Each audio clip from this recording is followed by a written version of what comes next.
Does work even matter? That was the subject of an email that greeted me this evening when I sat back down at my desk around 9 at night. I haven't even read it yet, but the question still lingers on.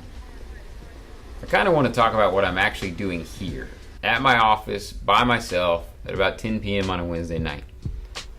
You see, I think maybe in some of these videos I've come off looking like I have it all together, or maybe I look like I'm an expert doling out well thought out advice.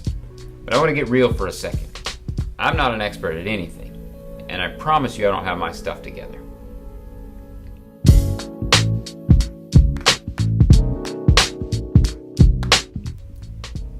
At 4:02 p.m. this afternoon, I got a call from our biggest client, and almost immediately I knew where it was headed.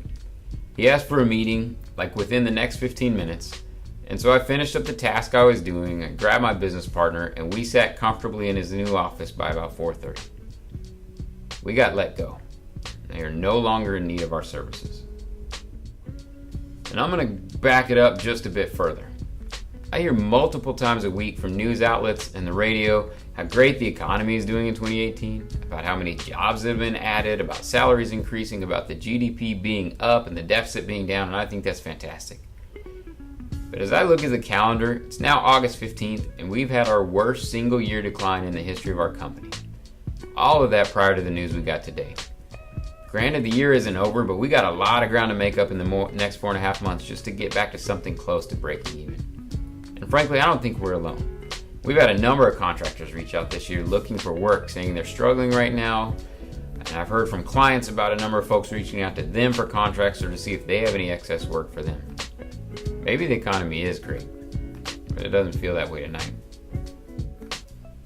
You can't imagine how hard it must have been for that client to pick up the phone this afternoon and call. I've wondered, did he try and dial more than once only to hang up and put it off a couple more minutes?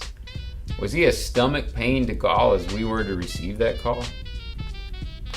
In mutual conversations over the years with so many, they always touted that we were the first check they ever wrote as a company. And I guess I was naive to think that we might be around to be one of the last two.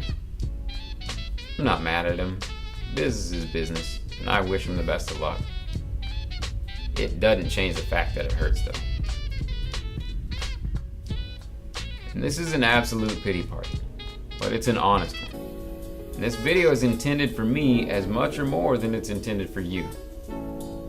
And I'm hoping that by getting it off my chest and out into the open, I'll start to figure it all out.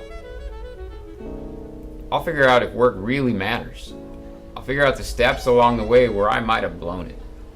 I'll figure out what's next in the future of our company. I'll figure out how the bills get paid. I'll figure out how to look my family and my friends in the eyes again and not feel shame.